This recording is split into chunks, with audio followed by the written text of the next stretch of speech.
Nag-turnover ang Department of Transportation, DOTR ng 75 na milyong piso para sa resettlement site ng mga apektadong residente sa Cavite upang bigyang daan ang pagpapatuloy ng proyekto. At bago natin ituloy, kung ikaw ay bago pa lang sa aking YouTube channel ay huwag kalimutan mag-subscribe at i-click na rin ang bell icon para lagi kang updated sa mga bago kong upload video. Noong February 3, 2026, inilipat ng Department of Transportation, DOTR ang 75 milyon pesos sa pamahalaang lokal ng General Trias, Cavite para sa pagpapatayo ng karagdagang pasilidad sa relocation site ng mga pamilyang naapektuhan ng LRT-1 Cavite Extension Project. Ang mga karagdagang pasilidad ay itatayo sa resettlement site ng Light Rail Transit Authority, LRTA, sa Barangay Santiago, General Trias City, kilala rin bilang Kalinga Village.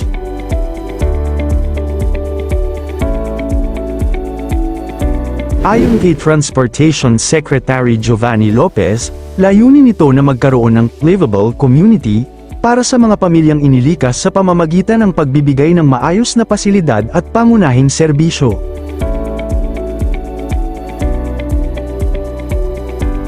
Ang mga makikinabang dito ay ang mga informal settler families, ISFs, mula sa mga lungsod ng Parañaque, Las Piñas, at Bacoor na naapektuhan ng Package 2 ng LRT-1 Extension.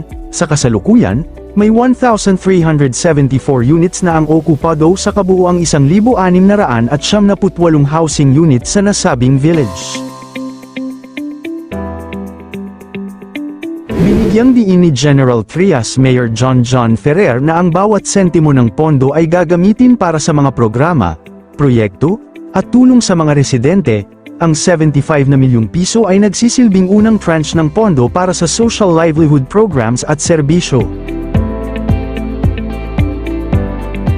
Ang unang bahagi ng extension, na binubuo ng 5 istasyon mula Baclaran hanggang Parañaque, Redemptor Station, Mia Road, PITX, Ninoy Aquino, at Dr. Santos, ay ganap ng operational matapos ang inaugurasyon nito noong November 2024.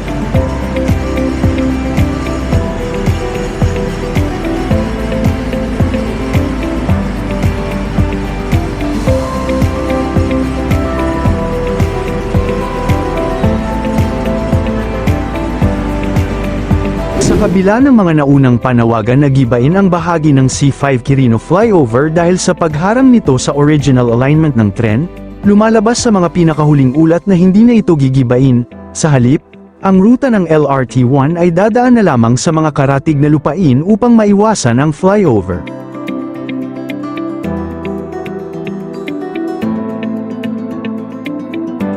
Inaasahang magsisimula ang physical construction ng Phase 2, Las Piñas at Zapote Stations, at Phase 3, Nyog Station, sa loob ng taong 2026, kasalukuyang tinatapos ang relocation ng utilities, tulad ng mga poste ng kuryente at linya ng tubig, at pag-aayos ng natitirang right-of-way, ROW, acquisitions na nasa mahigit 80% na ang progreso.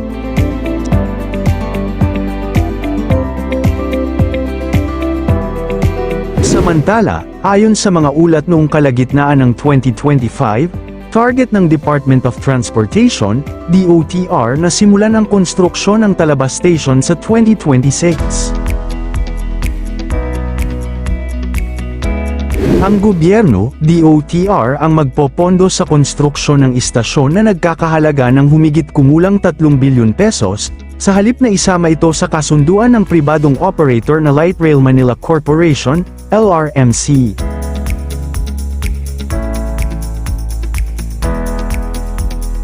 Ang Talaba at Nyog Stations ay inaasahang maging fully operational sa taong 2030, inaasahang makakabawas sa matinding trapiko sa Aguinaldo Highway at magbibigay ng mas mabilis na alternatibo para sa mga Caviteño na nagtatrabaho sa Metro Manila.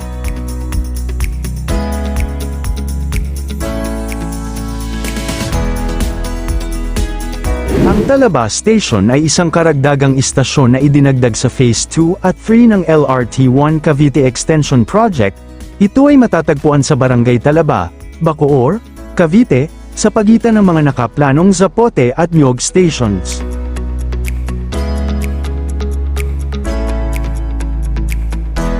Ang pagdagdag nito ay hiling ng lokal na pamahalaan ng Bacoor upang mas mapagsilbihan ang mabilis na pag-unlad ng komersyo at komunidad sa nasabing lugar. Ang Phase 1 ay nag-uugnay na sa Baclaran hanggang Dr. Santos, Sucat, na nagbibigay ng mabilis na alternatibo sa mga commuter. Inaasahang makapagserbisyo ng karagdagang 300,000 hanggang 800,000 pasahero araw-araw kapag fully operational ang lahat ng phase.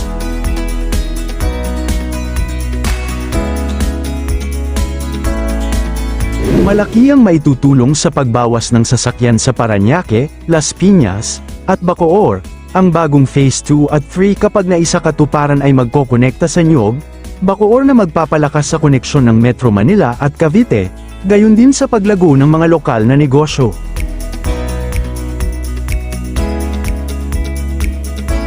Ang Administrasyong Duterte, sa pamamagitan ng Department of Transportation ang nagsilbing implementor na nagtulak sa pagtatayo ng mga railway at istasyon. Ang pag-aayos sa right-of-way ay nagkaroon ng malaking progreso sa panahong ito, na nagbigay daan upang matayo ang mga poste, sa pagtatapos ng termino ng dating Pangulo na si Rodrigo Roa Duterte, mahigit 50 hanggang 65% ng unang bahagi, Phase 1, ng proyekto ang naisakatuparan. Sa madaling salita, ang Administrasyong Duterte ang nakapag-umpisa ng aktwal na pagtatayo ng proyekto matapos ang mahabang panahon ng pagpaplano.